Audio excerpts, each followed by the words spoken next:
नमस्कार, मैं हूं पीयूष त्रिपाठी और आप देख रहे हैं हमारा विशेष कार्यक्रम सितारे हमारे। आप सभी दर्शकों का इस कार्यक्रम में स्वागत है। दोस्तों, आज बात करेंगे आज के पंचांग के व्रत त्योहार की, साथ ही हम आपको आपका राशिफल भी बताएंगे। इसके अलावा हम चर्चा करेंगे सौभाग्य कैसे प्राप्त हो। जी, सौभाग्य की आवश्यकता सबको है, ये आपको कैसे हासिल हो सकती है, क्या करना चाहिए, इस पर विस्तार से चर्चा होगी। इसके अलावा आपके फोन कॉल्स होंगे, आप सीधे फोन करके अपने प्रश्न पूछ सकते हैं। हमारा फोन नंबर है 07714008777।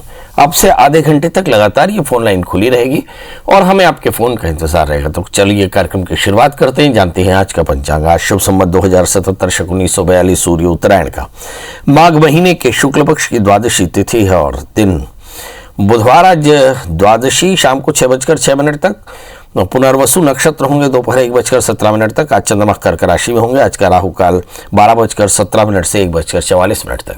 तो दोस्तों, ये तो था पंचांग और अब बात करते हैं सौभाग्य को देने वाले भीष्म द्वादशी व्रत के बारे में।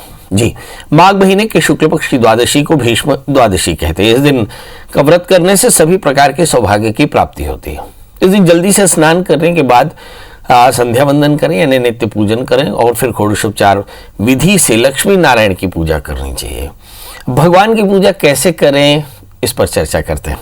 सबसे पहले बढ़िया केले का स्तंभ बना करके और एक मंडप बना लें। फिर उसके बाद धूप, दीप, फल, पंचामृत, सुपारी, पान, तिल, मौली, रोली, कुमकुम, धोबी ये सब इकट्ठा करके और भगवान के लिए सुंदर पंचामृत प्रसाद, तुलसी पत्ता, मेवा सब मिला करके प्रसाद तैयार कर लें। और लक्ष्मी नारायण के भोग के लिए आप पंजीरी या फिर हलवा बना लें और फिर गौरी गणेश नवग्रह षोडश मातृका की पूजा करें। पूजा करके लक्ष्मी नारायण का पूजन करें, अभिषेक करें, कथा सुने और कथा सुनने के बाद पूजन करके फिर लक्ष्मी समेत अन्य देवियों की पूजा करके और फिर जब पूजा पूरी हो जाए तो चरणामृत का प्रसाद लें, आरती पुष्पांजलि करें, ब्राह्मणों को भोजन कराएं, यथासंख्या गरीबों को भोजन कराएं, गरीबों को दक्षिणा दें। इस दिन स्नान दान करने से सभी प्रकार के सुख, सौभाग्य, धन संपत्ति और संतान की प्राप्ति होती है।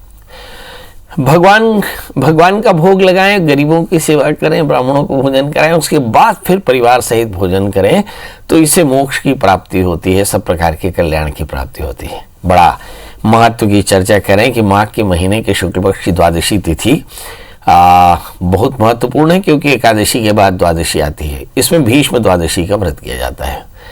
इस व्रत को भगवान कृष्ण ने भीष्म को बताया था और उन्होंने इस व्रत का पालन किया। इसी के कारण इसका नाम भीष्म द्वादशी पड़ा। ये व्रत सब प्रकार से सुख और वैभव को देता है। इस दिन उपवास करने से सभी पापों का निरसन होता है। इस व्रत के करने से, ब्राह्मणों का दान करने से, पितृतर्पण, हवन यज्ञ इत्यादि करने से अमोघ फल प्राप्त होता है। तो ये तो था भीष्म द्वादशी का विधान। और अब बात करते हैं 12 राशियों की। 12 राशियों में पहली राशि आती है मेष यानी अरीज। इस राशि वाले जातकों के लिए देखते हैं कि ग्रहों की स्थितियां इस राशि में किस तरह की हैं। सबसे पहले हम अपने दर्शकों को बता दें कि इस समय बड़ा परिवर्तन नहीं हुआ, सिवाय इसके कि चंद्रमा मिथुन राशि से चल करके कुंभ राशि में पहुंच गए। बकाए ग्रह एज इट इज है, यानी जस के तस हैं।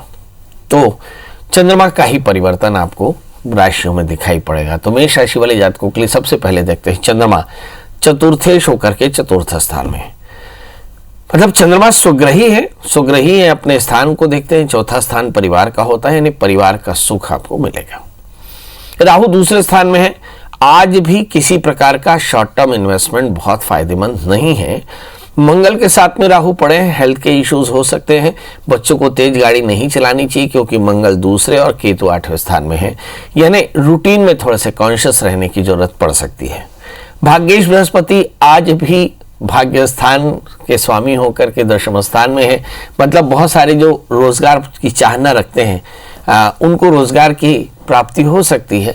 वे लोग जो अपने व्यापार को बेहतर देखना चाहते हैं, धीरे धीरे करके हिंदुस्तान में व्यापार बेहतर है, परंतु अभी भी बहुत बेहतर नहीं, क्योंकि वर्ल्ड बैंक ने शायद हिंदुस्तान को अभी भी श्रीलंका और पाकिस्तान जैसे विकासशील देशों की श्रेणी में रख लिया।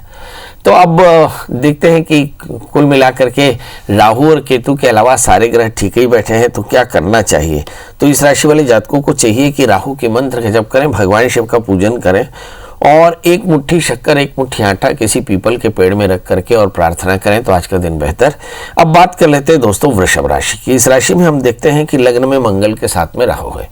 अतिशय ऊर्जा और ऊर्जा का अनियंत्रण आपके लिए पैनिक हो सकता है। मतलब आपको अपनी एनर्जी को सही तरह से चैनलाइज करना होगा। बकाया तृतीय स्वग्रही है, थोड़ा सा निर्णय लेने में तकलीफ आ सकती है। भाग्य स्थान में गुरु के साथ में शनि बैठे हैं, बुध साथ में है, तो मतलब इस राशि वाले जातकों के पास अवसर है, काफी भाग दौड़ करके मिल जाएगा। दशम स्थान में सूर्य शुक्र, वर्क प्लेस में होल्ड काफी अच्छा है, मगर कैश का क्रंच दिखाई पड़ सकता है। करना क्या चाहिए?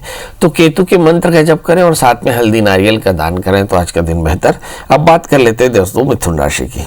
जब भी आप मिथुन और कुंभ राशियों की बात करें तो थोड़ा ठिठक जाना, क्योंकि मिथुन राशि वाले जातकों के लिए सप्तमी षष्ठम स्थान में है, जिसका मतलब है लाइफ पार्टनर की सेहत का ध्यान रखना होगा, खुद के डिस्प्यूट का ध्यान रखना होगा, कमर के दर्द का ध्यान रखना होगा।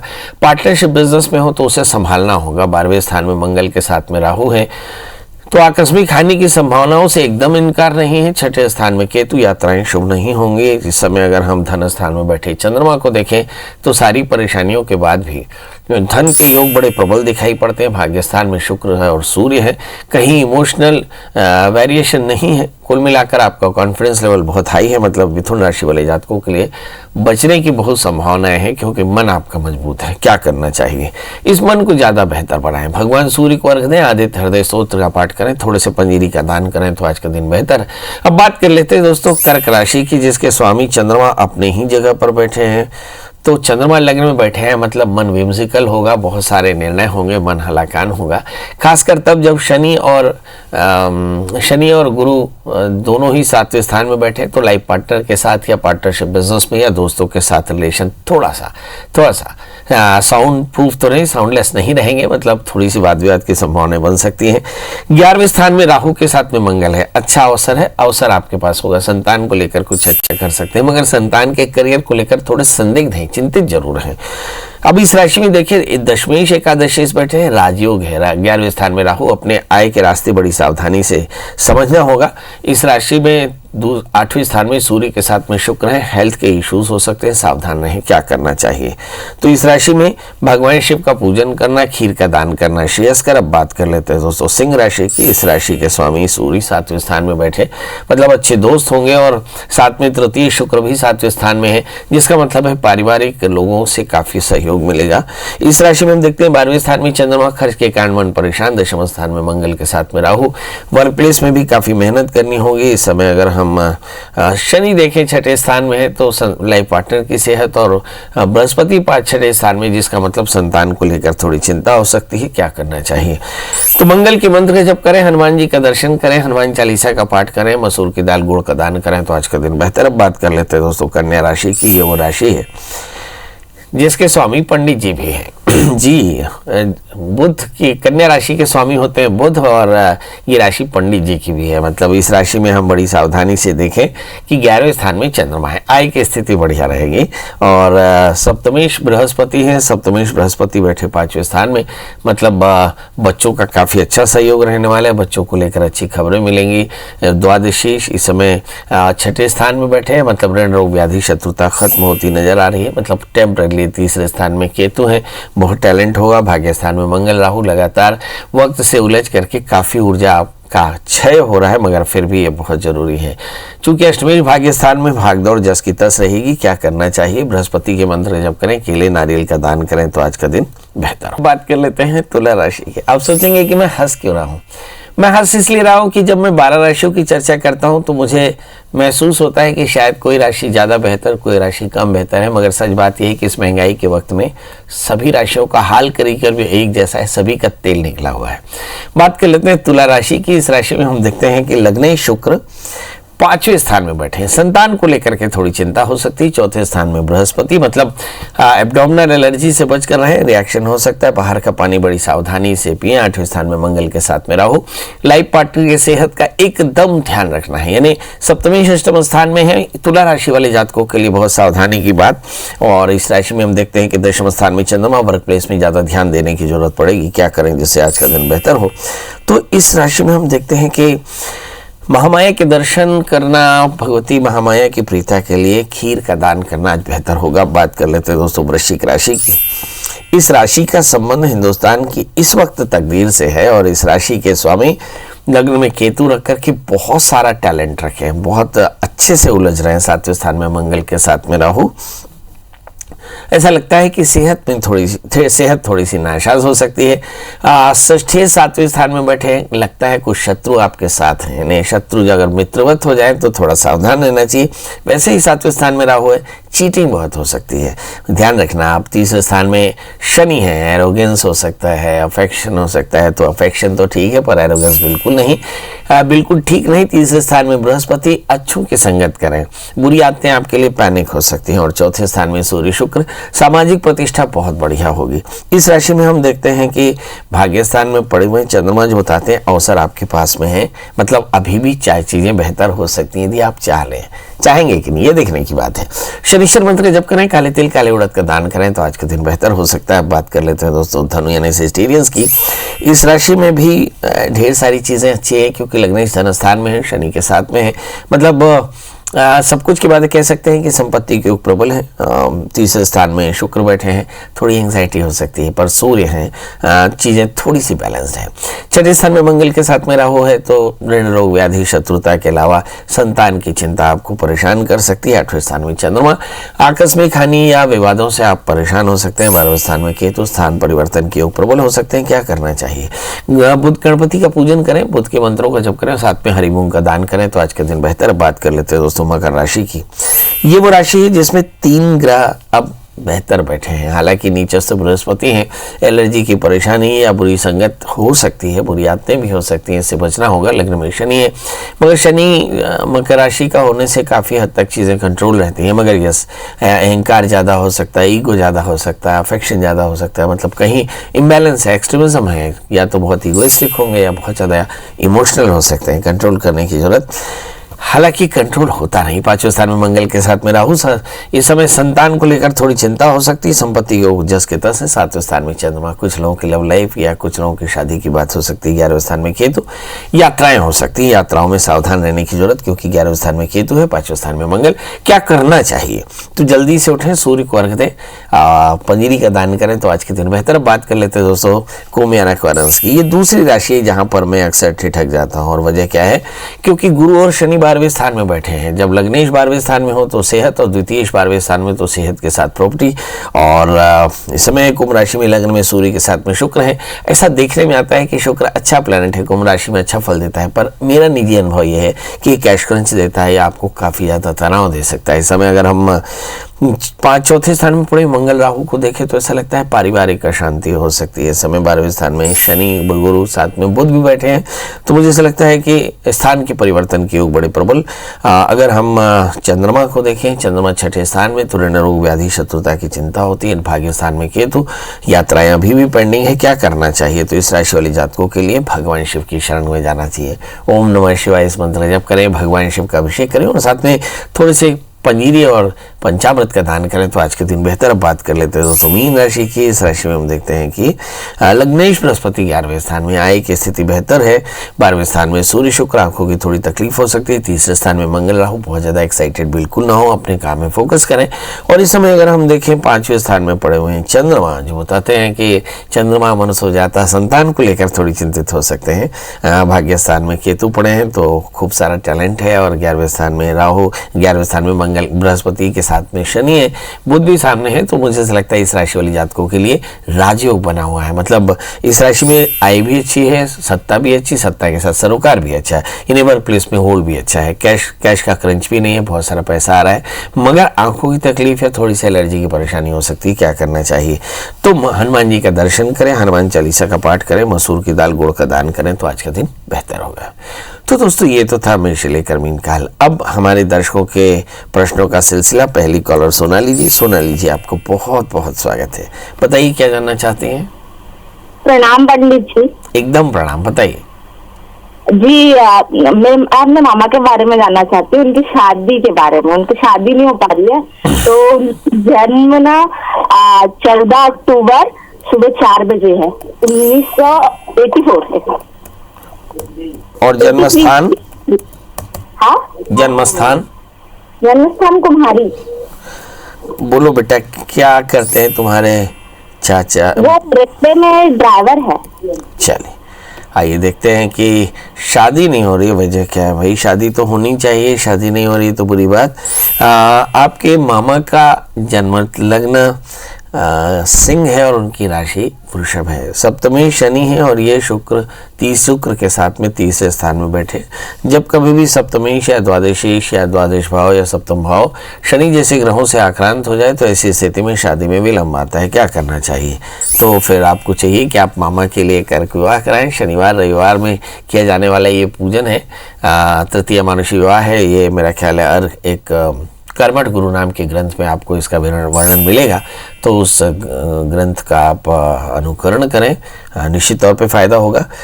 इसके अलावा हम देखते हैं कि इस समय जो शनि की दशाएं आगे जून के बाद चलेंगी तो इन्हें काफ़ी फायदा हो सकता है। क्या करना चाहिए? तो एक 8 कैरेट का इटालियन मूंगा, 4 कैरेट का टोपाज धारण करें और साथ में मंगल का व्रत करें, हनुमान जी का दर्शन करें, हनुमान चालीसा का पाठ करें, शादी से पहले अर्क विवाह कराएं तो करियर भी अच्छा होगा और ज़िंदगी भी बेहतर होगी। जी, हमारे साथ अगली कॉलर है कृष्णा। कृष्णा जी, आपका बहुत बहुत स्वागत है। बताइए क्या जानना चाहते हैं? कृष्णा जी, मेरी आवाज मिल रही है? कृष्णा जी, मेरी आवाज मिल रही है? हेलो। हाँ, जल्दी से बताएं कृष्णा जी। कृष्णा जी, मेरी आवाज मिल रही है? हेलो। हाँ, आपको मेरी आवाज मिल रही है? हाँ हाँ। हेलो। बताइए, डेट ऑफ बर्थ बता दीजिए। हाँ, मेरी आवाज आ रही है आपको? हाँ, आ रही है, तभी तो प्रश्न कर रहा हूँ। हाँ, नहीं कृष्णा नाम नहीं, मेरा तो प्रीति नाम है। प्रीति सही है। आप अपनी मेरे को अपने पति के बारे में पूछना था। जी बताएं डेट ऑफ बर्थ। तो उनकी डेट ऑफ बर्थ है 18 अगस्त 1954। और समय? समय उनका 1 बजे है दोपहर को। जी दोपहर को? जी जी, दोपहर 1 बजे। जन्म स्थान? जन्म स्थान कोटा, राजस्थान। जी, क्या जानना चाहते हैं? इनके शारीरिक कष्ट बहुत है ना, जब से रिटायर्ड हुए हैं 2011 से इनका लगातार शारीरिक प्रॉब्लम चली आ रही है अभी तक। देखिए, आपके हस्बैंड का जन्म लग्न वृश्चिक है और उनकी राशि मीन है। तृतीय शनि 12वें स्थान में, चतुर्थ शनि भी 12वें स्थान में, और चौथा स्थान 10वां स्थान मेटाबॉलिज्म का होता है, यानी पाचन क्रिया का होता है। और शनि की दशाएं चल रही हैं 2018 से। इन्हें लगातार हम देखें कि शनि की दशाओं में पेट की तकलीफ, मन में तनाव, अकेलापन, खालीपन, इनसिक्योरिटी, ये बहुत तरह की चीज़ें आ रही हैं। और ऐसा लिखा है कि मने मनुष्याणाम कारण मंद मोक्ष हो। ये मन ही है जिसकी चलते आप खुश या नाखुश होते हैं, और खुश या नाखुशी ही आपके जीवन में स्वास्थ्य रोक देती है। तो मतलब ऐसा लगता है कि आपके हस्बैंड मन से भी परेशान है, तन से भी परेशान है। बड़ा प्रश्न, करना क्या चाहिए? तो ऐसी स्थिति में भावी मेट सखी त्रिपुरारी सुंदर भगवान शिव का रुद्राभिषेक करते रहें। हर सोमवार को ऐसे 16 सोमवार का व्रत करें और खट्टे तीखे से बचाएं उन्हें। थोड़े से ऑर्थोपेडिक पेन है, पेट में खाना पचता नहीं है, आहार का संयम रखें। तीक्ष्ण रुक्ष विदाही, तीखा, रूखा और स्पाइसी खाना बिल्कुल न खिलाएं। खट्टे से बच कर रहें, ठंडे से बच कर रहें, निश्चित तौर पर वो स्वस्थ हो जाएंगे। जी, हमारे साथ अगली कॉलर है लक्ष्मी जी। लक्ष्मी जी, आपका बहुत बहुत स्वागत है। बताइए क्या जानना चाहते हैं? प्रणाम गुरुजी। एकदम प्रणाम, बताएं। गुरुजी, मेरी डेट ऑफ बर्थ है 20/9/1992।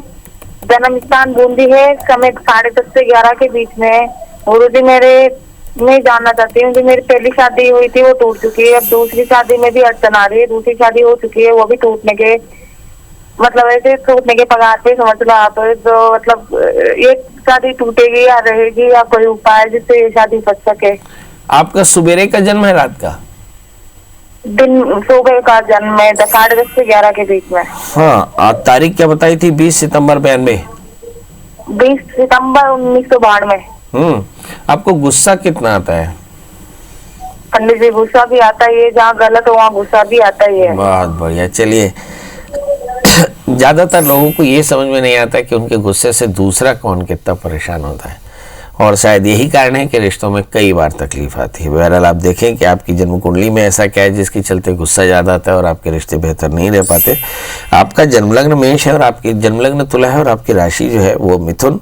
चौथे स्थान में शनि। आप घनघोर रूप से ईगो रखती हैं या अफेक्शन रखती हैं। लग्न में शुक्र है, स्वभाव का चिड़चिड़ापन बहुत ज़्यादा है, वाणी का संयम है, और शायद यही वो कारण है जिसके चलते आपकी शादी में परेशानी आ जाती है, तो सबसे पहले अपने गुस्से या चिड़चिड़ेपन से अपने आप को बचा कर रखें। और दूसरी बात यह है कि मंगल का व्रत करें, नमक तेल का त्याग करें, मंगल स्तोत्र का पाठ करें, मंगल यंत्र की पूजा करें, तो 1 वर्ष के भीतर आपकी मैरिटल लाइफ ठीक रहेगी। पर चूंकि अभी राहु की दशाएं अक्टूबर के बाद शुरू हो जाएंगे, इसलिए लगता है कि यदि आपने ऐसा नहीं किया, ठीक से अपने रिश्तों को नहीं संभाला, तो ये रिश्ता भी टूट सकता है। यानी आपको अगर इस रिश्ते की ज़रूरत हो तो थोड़ा सा व्रत करना शुरू करें, थोड़ा सा लिबरल हो, थोड़ा सा पोलाइट हो, थोड़ा सा हम्बल हो, निश्चित तौर पे फ़ायदा होगा जी। तो अब क्लोज करना है, विदा लेना है आपसे, मगर जाती जाती यही एक बात कि आज भीष्म द्वादशी है। भगवान कृष्ण ने भीष्म को भीष्म द्वादशी व्रत का उपदेश किया था और भगवान के निर्देश पर भीष्म ने ये व्रत किया जिससे उन्हें मुक्ति मिली। तो आप भी भीष्म द्वादशी का व्रत करें। ये माघ महीने के शुक्ल पक्ष की द्वादशी को किया जाता है। इसमें लक्ष्मी नारायण की पूजा होती है, पंजीरी बांटी जाती है, शंख फूंका जाता है, घंटी बजाई जाती है। अब चलते चलते एक बात जो मुझे ऐसा लगता है कह देना चाहिए कि जितनी खबरें हम पढ़ रहे हैं उससे ये लगता है कि कोरोना अभी कंट्रोल हुआ नहीं, इसलिए सोशल डिस्टेंसिंग, मास्क साथ में सैनिटाइज़र, इसका इस्तेमाल अब बंद न करें, क्योंकि बहुत तेज़ी से खबरें अच्छी नहीं आ रही हैं। बेशक सरकार कॉन्फिडेंट हो सकती है, पर आपको कॉन्फिडेंस नहीं रहना, आपको अपनी सुरक्षा ध्यान रखनी है। आपकी ज़रूरत आपके परिवार को है, देश को है, सरकार को है, तो अपना ध्यान रखिए। कल हम फिर हाजिर होंगे किसी नए विषय के साथ, तब तक मुझे दी इजाज़त। नमस्कार।